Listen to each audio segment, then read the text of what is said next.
gracias a Dios por su buena voluntad, por su misericordia, de nosotros sin que lo merezcamos, y Él es muy bondadoso, es digno de todo nuestro honor, de toda nuestra alabanza. Pues hoy vamos a abordar un tema que Jesús abordó en la Escritura, en el Evangelio de Mateo, en el capítulo número 25. Para ponernos un poquito en contexto de por qué Jesús está diciendo, está enseñando esto, es debido a una pregunta muy importante que le hacen sus apóstoles, los discípulos de Jesús.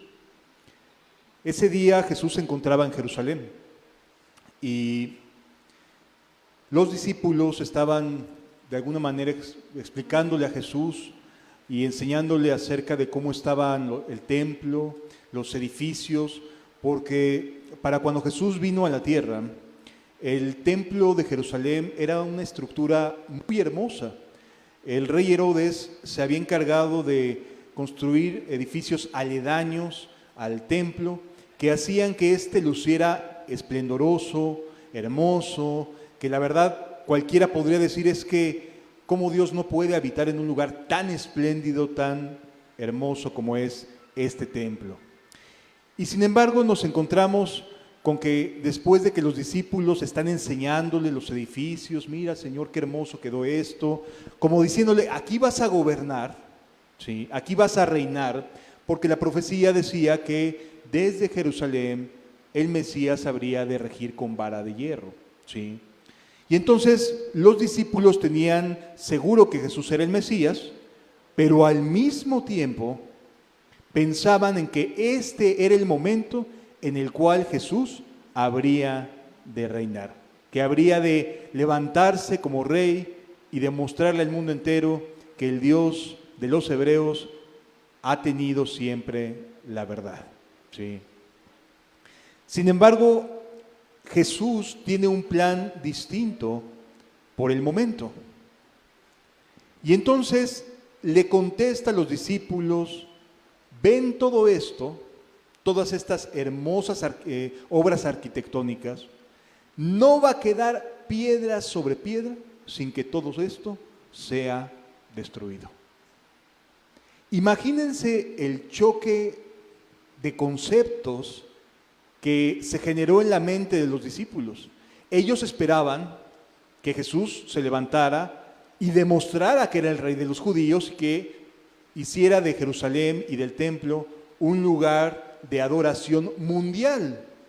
Ese era el concepto que tenían los judíos y con el cual crecieron todo el tiempo, y todo el tiempo les estaban diciendo, tú eres así, los judíos somos esto, el Mesías cuando venga va a hacer esto, va a gobernar así, va a gobernar asado. Es decir, había una educación completamente centrada en el templo. Completamente. Era el corazón de la religión judía. Yo no sé si el día de hoy tú tengas algo en tu corazón que sea tan importante, tan valioso, como que todo gire en torno a esa persona o a esa idea o a ese concepto. Pero para los judíos el templo lo valía todo, aún su propia vida. Entonces Jesús les contesta en Mateo 24, vamos a leerlo juntos por favor, ahí en Mateo 24, en los primeros versículos, para que podamos entender por qué vamos a estudiar el capítulo 25 de Mateo. Versículo 1, Mateo capítulo 24, versículo 1, versículos del 1 al 4. Cuando Jesús salió del templo y se iba, se acercaron sus discípulos para mostrarle los edificios del templo, lo que ahorita platicábamos. Respondiendo él, les dijo, ¿veis todo esto? De cierto os digo que no quedará aquí piedra sobre piedra que no sea derribada. Imagínate toda su vida creciendo con una idea y que de repente se rompa en un instante. ¿De qué estás hablando? Si tú eres el Mesías, ¿cómo me estás hablando de que va a ser destruido el corazón de la religión judía? ¿De qué estás hablando, Señor? El rompimiento de esta idea, de esta panacea que había entre los judíos, se rompe por completo.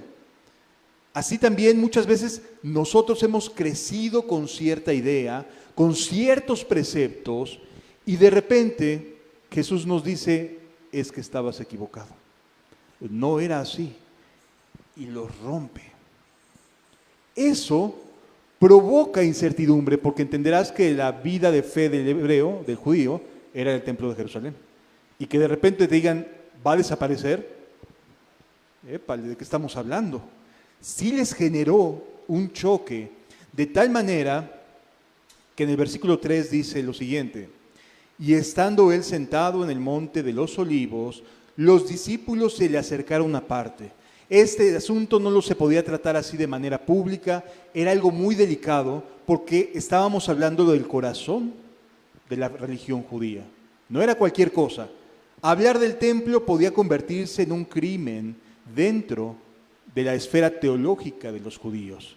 Así que se lo llevan aparte ahí en el monte y como que dicen, Señor, ¿de qué estás hablando? Fíjense la pregunta. Diciendo, dinos cuándo serán estas cosas y qué señal habrá de tu venida y del fin del siglo. Como diciendo, nos acabas de choquear, Señor. Nos acabas de dar una información que no estaba contemplada dentro de nuestro sistema de creencias. ¿De qué estás hablando? Y entonces le dice Jesús a ellos que no habría de quedar piedra sobre piedra y ellos le preguntan, ¿cuándo serán estas cosas? ¿Cuándo va a suceder esto del templo? Y lo cierto es que esto del templo ya sucedió. En el año 70 del primer siglo, Roma llegó y destruyó todo Jerusalén. A partir del año 70, la nación judía desapareció, amados. Fueron segregados por distintas partes del mundo, salieron huyendo, literalmente. ¿Sí? Desapareció la nación judía. Hasta apenas, hace algunos años atrás, vuelve a surgir el país, la nación de Israel.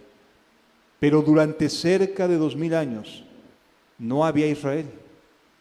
Se conocían comunidades judías, pero no tenían un país, no tenían una tierra, no tenían dónde estar, ni una identidad territorial, geográfica, donde poder estar y donde poder implementar sus leyes como israelitas. Y entonces esto ya sucedió. La primera parte de la pregunta ya aconteció. ¿Cuándo serán estas cosas? ¿A qué cosas se refiere? A la destrucción del templo. Pero también preguntan acerca de las señales del fin del siglo. Esto se refiere a lo que conocemos como fin del mundo. ¿Sí lo entendemos? En la pregunta van dos cosas distintas. Una, ¿cuándo sucederá esto de lo que me estás hablando? Y segunda, ¿cuándo será el fin del siglo?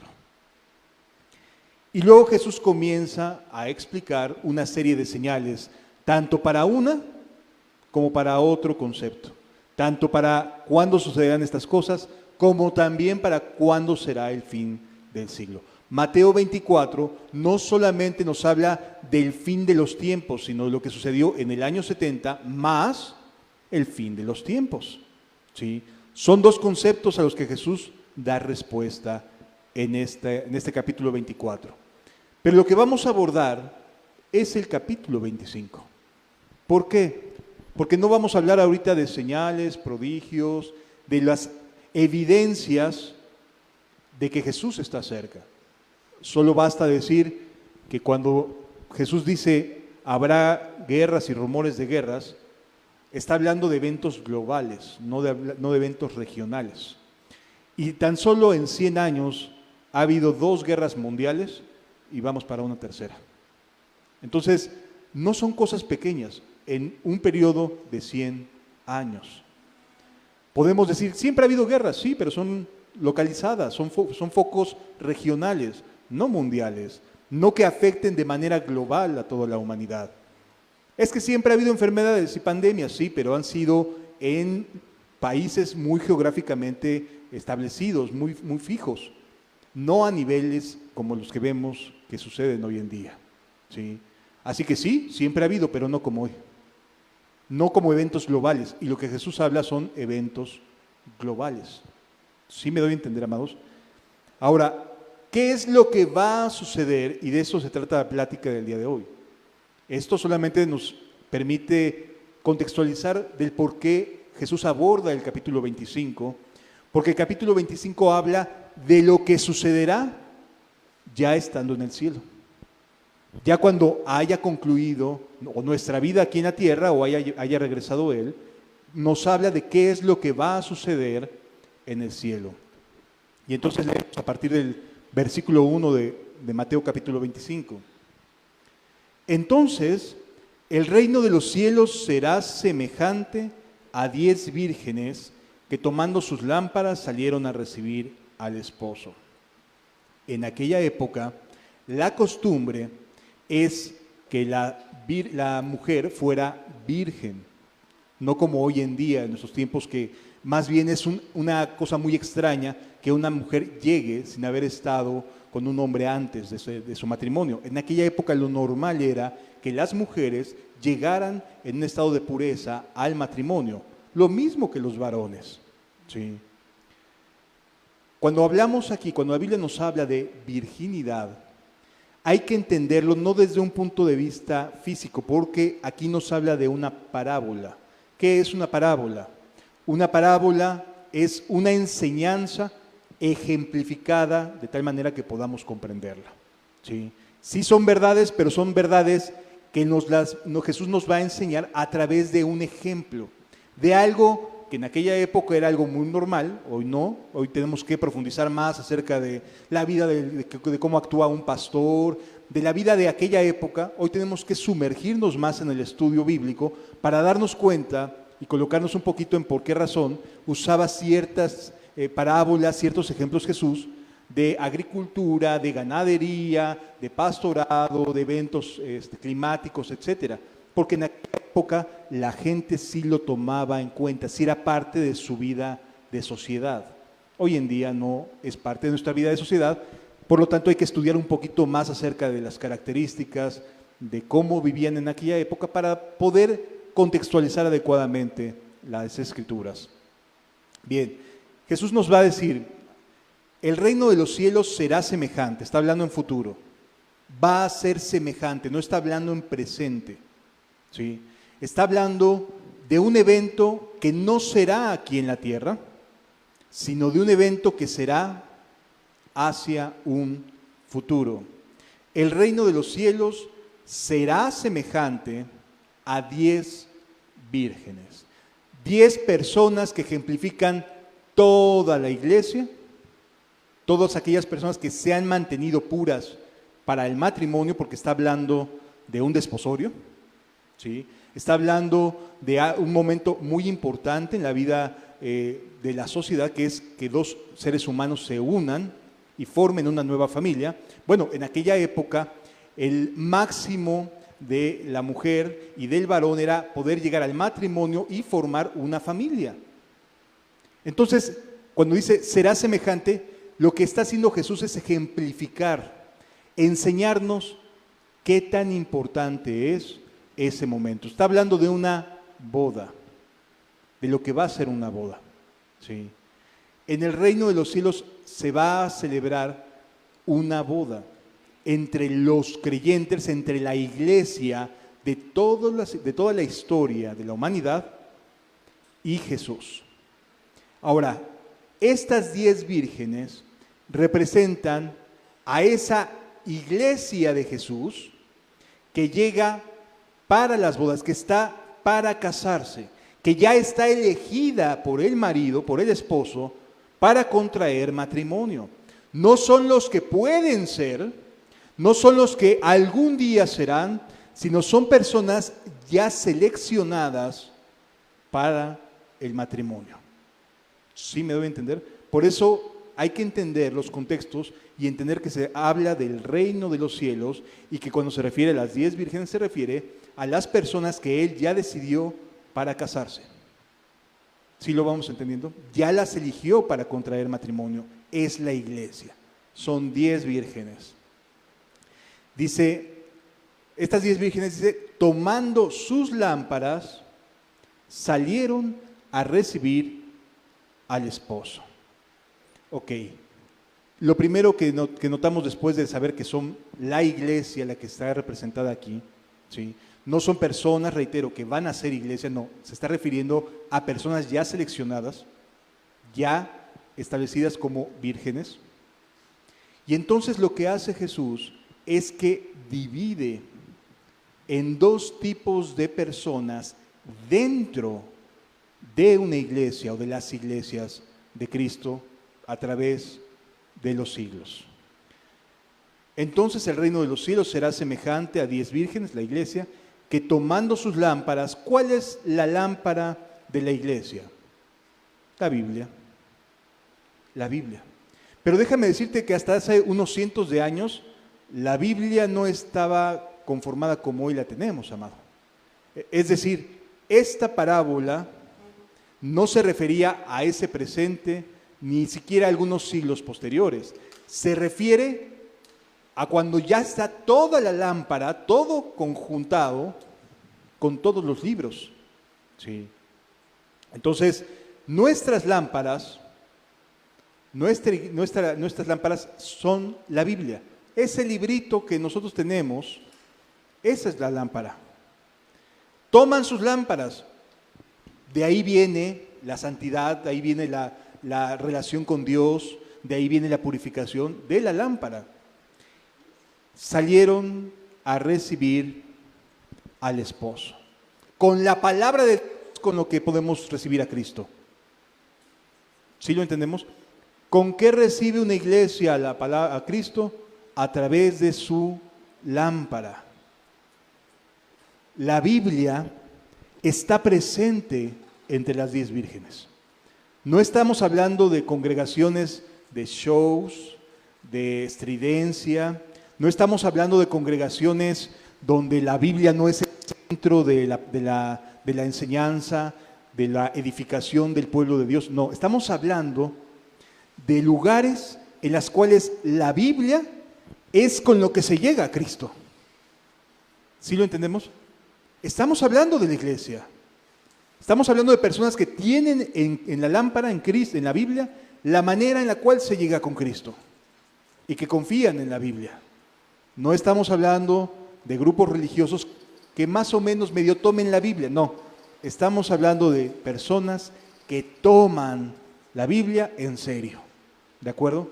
Ahora, entre este grupo de personas que toman la Biblia en serio y que salen a recibir el esposo, dice el versículo 2, 5 de ellas eran prudentes y 5 insensatas.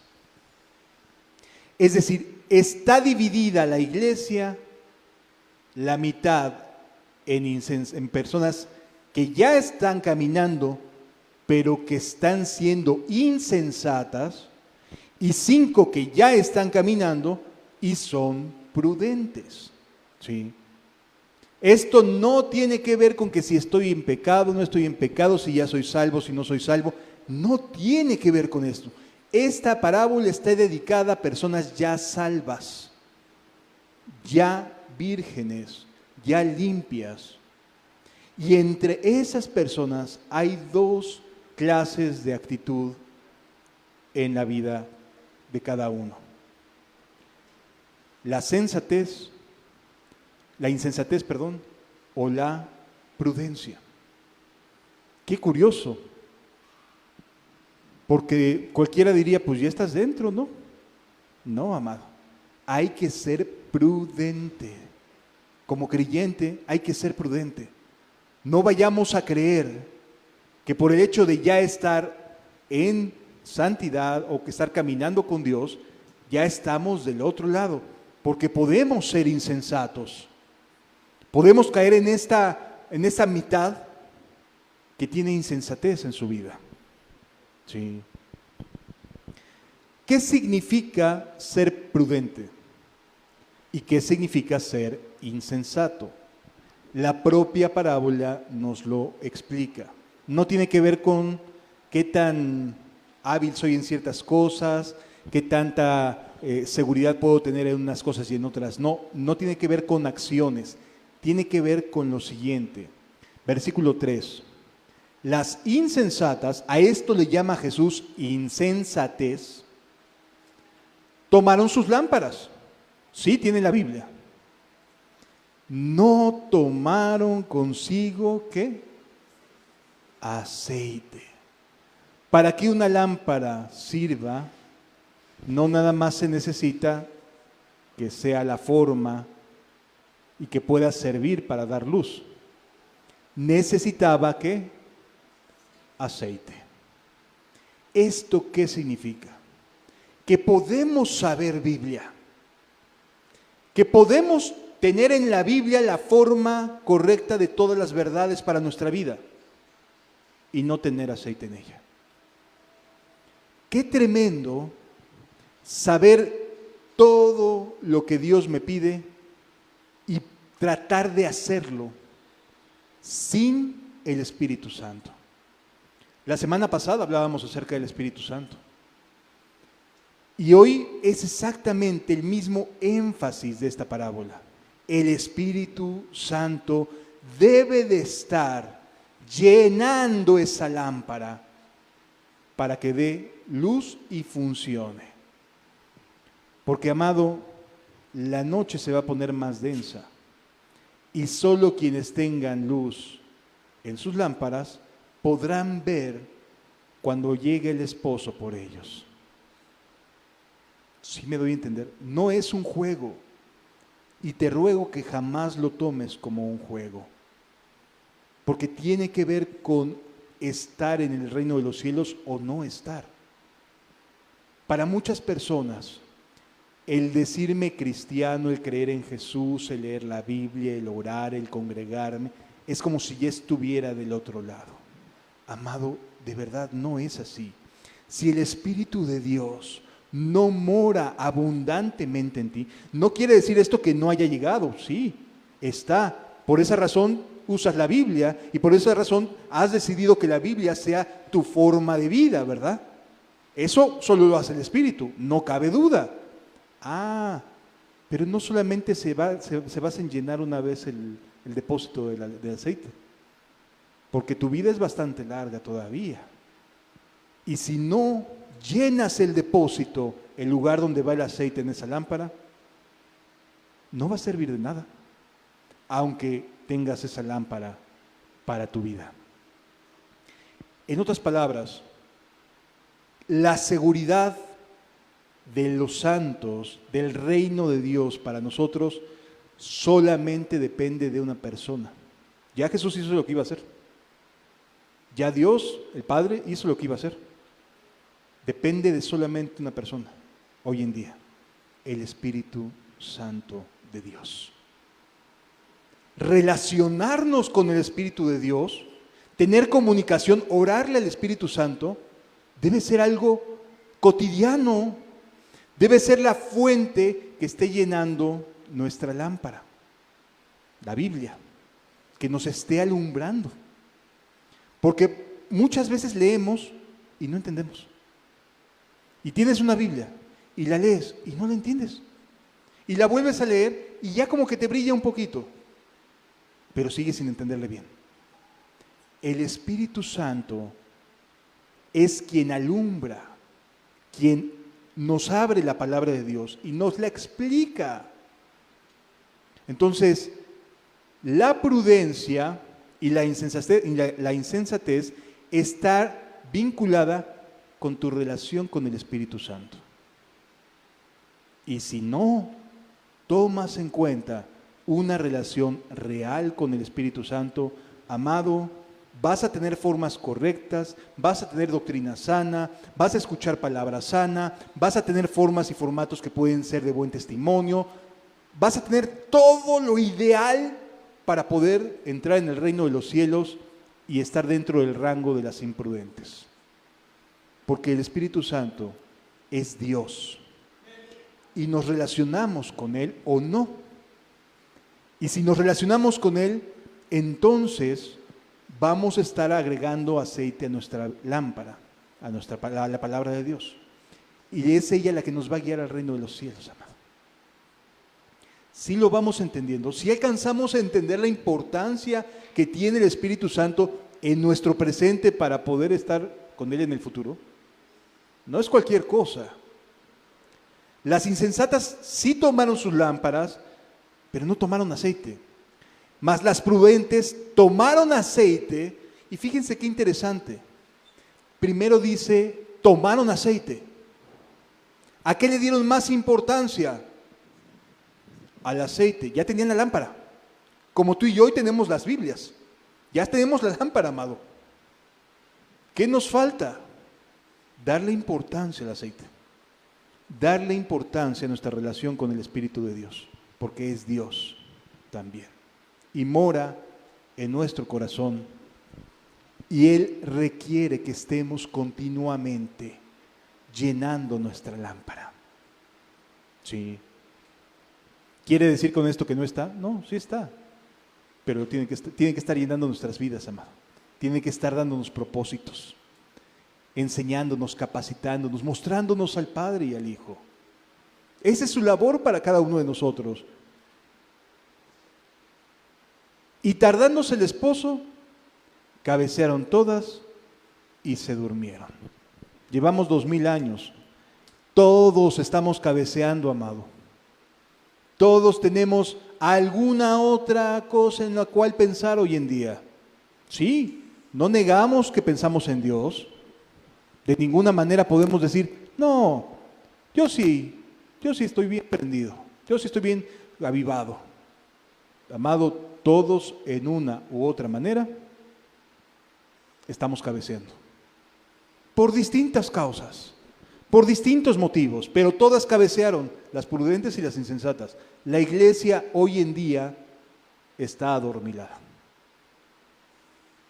No está funcionando como debe de funcionar.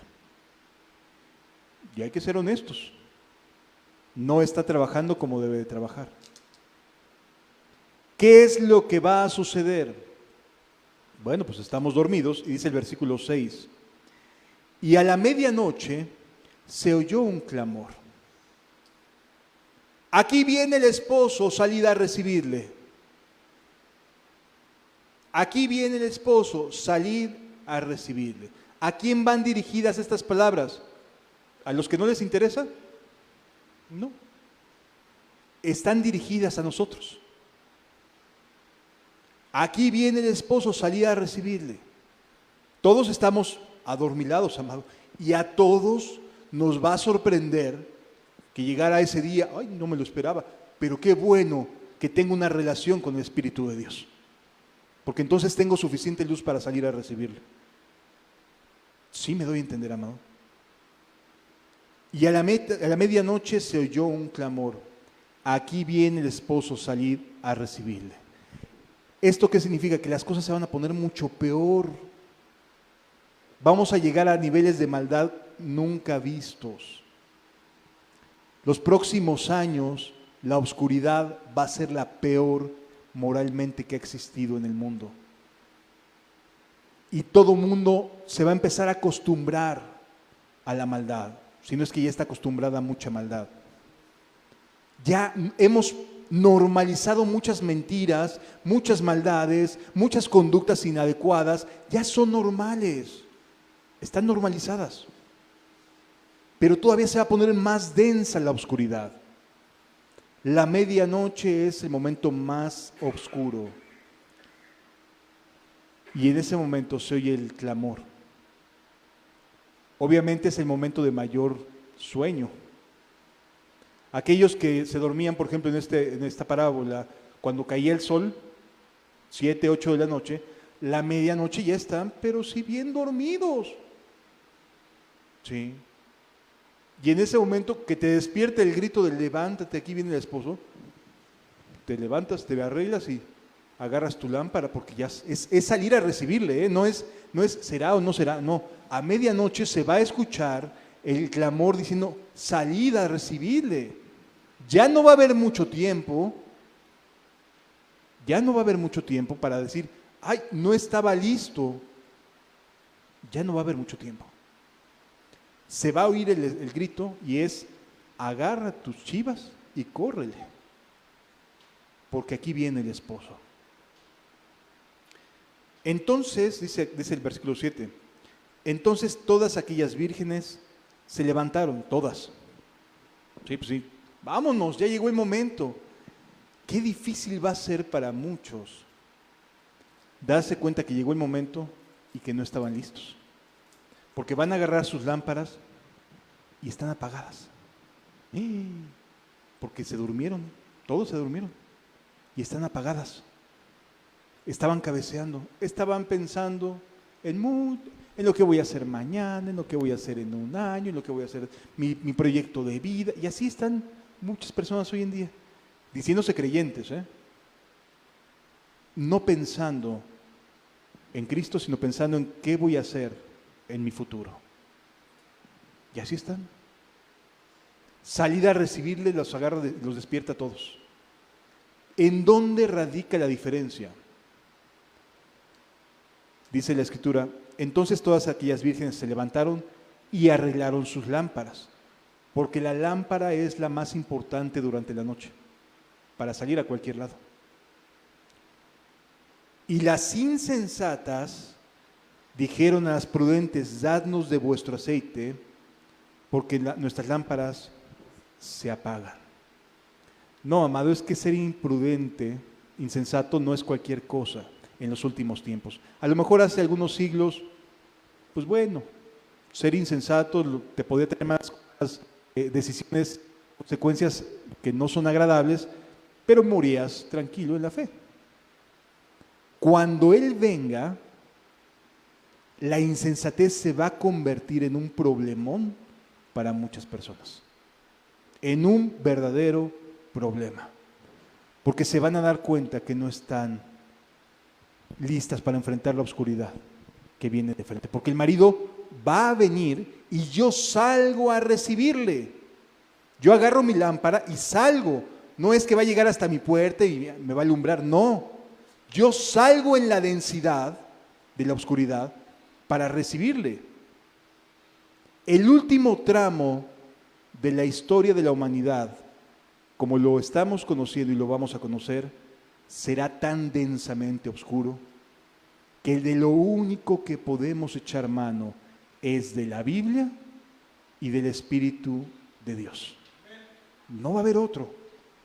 Quizás la cosa se va a poner tan terrible que ni siquiera nos dejen congregarnos. Quizás las dificultades para poder tener comunión y comunicación serán tremendas. ¿Qué es lo único que vamos a tener? Tu Biblia y el Espíritu Santo. Y a lo mejor vas a estar tremendamente solo o sola. La mitad de la iglesia está viviendo como insensata hoy el día. La mitad de la que hoy tienen Jesús y que han sido limpiadas por la sangre de Cristo, hoy en día están preocupados y preocupadas por otras muchas cosas, no por salir al encuentro del Maestro. Hay tantas cosas que hacer, ¿verdad? La insensatez va a ser un verdadero problema para muchas personas. Mas las prudentes respondieron con prudencia: que no nos falte a nosotras y a vosotras, id más bien a los que venden a las 12 de la noche y comprad para vosotras mismas.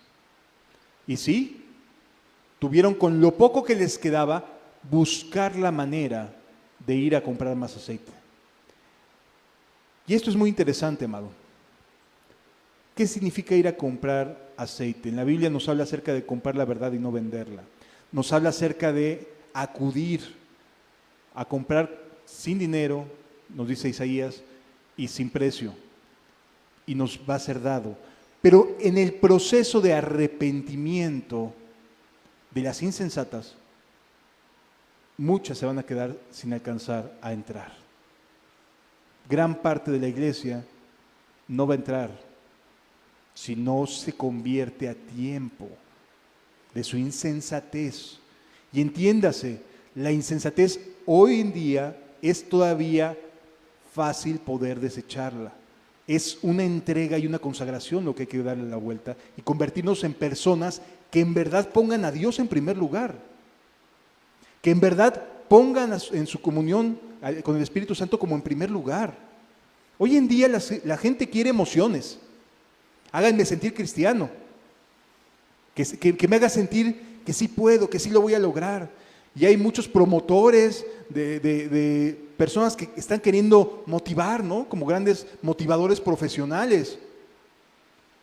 Espérenme, la Biblia me enseña a que hay que llevar a cada persona a un encuentro con el Espíritu Santo, con el Espíritu de Dios, para que en verdad esté listo, para que tenga un buen depósito de aceite. Pero si las personas únicamente confían en lo que ya llevan y no van a más, y creen que lo que entienden ya es todo lo que tienen que entender, y no van a más, entonces, ¿cómo el Espíritu Santo podrá poner más aceite si no lo usas? Es una buena pregunta. Si no usas lo que tienes, si no estás consagrado o consagrada, y este es un claro mensaje a la iglesia, si no estamos haciendo lo correcto, entonces ¿qué estamos haciendo? ¿En qué estamos invirtiendo el aceite de nuestras lámparas? ¿Sí lo entendemos, amados? Entonces todas aquellas vírgenes se levantaron y dijeron a las insensatas: dadnos de vuestro aceite para que nuestra lámpara no se apague. Ay, hermano, ayúdame, no seas mala onda. Y luego echan responsabilidades en personas que puedes hacerlo tú. Puedes responder tú a la palabra de Dios. Mas las prudentes respondieron: para que no nos falte a nosotras y a vosotras, id más bien a los que vienen y comprar para vosotras. Versículo 10. ¿Les dio tiempo a las insensatas? Pero mientras ellas iban, sí, me voy a poner a orar y me voy a arrepentir. Mientras ellas iban, vino el esposo. Y las que estaban preparadas entraron en las bodas. ¿Ya viste qué es lo que Jesús tiene como estándar? Estar preparado, amado. No, es que de verdad es una ilusión, una fantasía, pensar que porque ya estoy del otro lado, porque ya fui limpiado, porque ya Dios tuvo misericordia de mí, me lavó en su preciosa sangre, ya, no hay más que hacer. Amado, Jesús no lo ve así, ¿eh? Jesús no lo está viendo de esa manera y lo está advirtiendo para que cuando llegue el momento no digan: ábrenos, ábrenos. Es que yo pensé, a mí me dijeron. No, amado, que nadie te engañe. No es lo que tú pienses o lo que a ti te dijeron, es lo que Jesús está diciendo. No entraron quienes no estaban preparados. Punto. Y quienes no estaban preparados no quiere decir que no habían recibido la oportunidad. Sí la habían recibido. No se prepararon a pesar de que tenían la posibilidad de hacerlo. Hay personas allá afuera que están tan metidas y tan absortas en el día a día y en el qué hacer y en el descanso y el fútbol y los placeres de este mundo. Esas personas, para ellos en este momento no hay estar limpio. Los limpios hoy están en las congregaciones. No todos son limpios, pero sí, quienes puedan estarlo están congregándose, ¿verdad?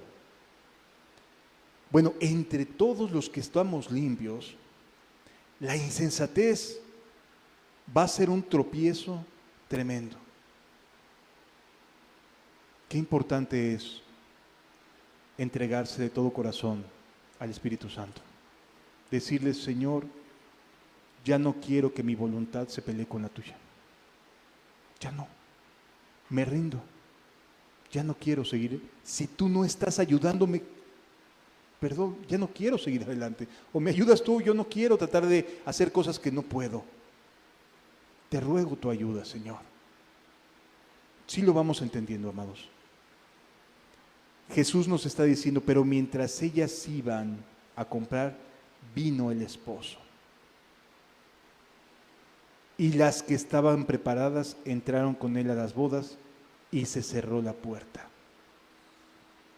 No creas que porque has estado sirviendo aquí o sirviendo donde quieras 5, 10, 15, 30 años, 50 años, los años que gustes, no se te va a cerrar la puerta si no estás preparado. Se va a cerrar la puerta. No importa que esté aquí yo predicando, si no estoy preparado se me va a cerrar la puerta. Necesito el Espíritu Santo. Si me doy a entender, amados. Si no, no importa dónde esté y lo que haga y lo que trate de hacer, si no estoy preparado, se me va a cerrar la puerta. Necesitamos tener una comunión con el Espíritu de Dios, con el Espíritu Santo. Necesitamos conocerlo y que nos enseñe cómo es realmente. Continúa diciendo la Biblia. Después vinieron también las otras vírgenes diciendo, Señor, Señor, ábrenos. Ábrenos. Pues si me elegiste, yo estaba dentro de las que iban a entrar. Me diste lo necesario para poder entrar. Me diste mis vestidos blancos. Me diste la lámpara. Me diste acceso al aceite. Ábreme. Pero mientras ellas iban, vino el esposo y cerró la puerta, dice el versículo 11. Después vinieron también las otras vírgenes diciendo, Señor, Señor, ábrenos. Mas él respondiendo dijo, de cierto os digo que no os conozco. ¿Por qué Jesús desconoce a aquellas a quienes había elegido antes? Por su insensatez, amada. Porque no quisieron ir la segunda milla, porque no quisieron consagrarse, porque no quisieron cargar con su bandeja de aceite adicional, porque no quisieron ir a más. Se quedaron en sus cuatro paredes, se quedaron en lo establecido, se quedaron con lo que sabían. Ya estoy del otro lado. Así se quedaron. Y no hicieron nada más por poner aceite en su lámpara. Mas él respondiendo dijo, de cierto os digo que no os conozco. Versículo 13. Velad. Amado, no menosprecies esta oportunidad que Dios te da. No la menosprecies, de verdad. Te lo ruego.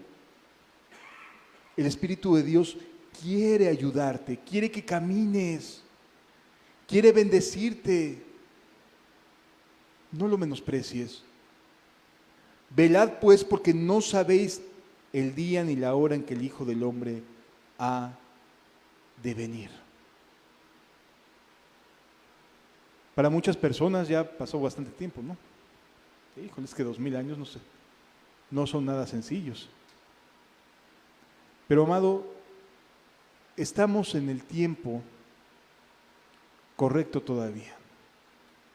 Final, sí, pero a tiempo todavía de comprar aceite. Todavía estás a tiempo de comprar aceite para tu lámpara. Continúa diciendo la Biblia. Porque el reino de los cielos es como un hombre que yéndose lejos llamó a sus siervos y les entregó sus bienes. El reino de los cielos nuevamente va a ser ejemplificado ahora de otra manera. Les entrega sus bienes. Te encargo esto. Cuida bien mi palabra, busca primeramente el reino de Dios y su justicia y todo será añadido, y una serie de cosas que Dios empieza a encargar. A uno dio 5 talentos, y a otro 2, y a otro 3, a otro 1. A cada uno conforme a qué. su capacidad. Amado, Dios no te va a pedir cosas que no puedas vivir, ¿eh? Dios te pide cosas que sí puedes hacer. Por eso no podemos culparlo a Él.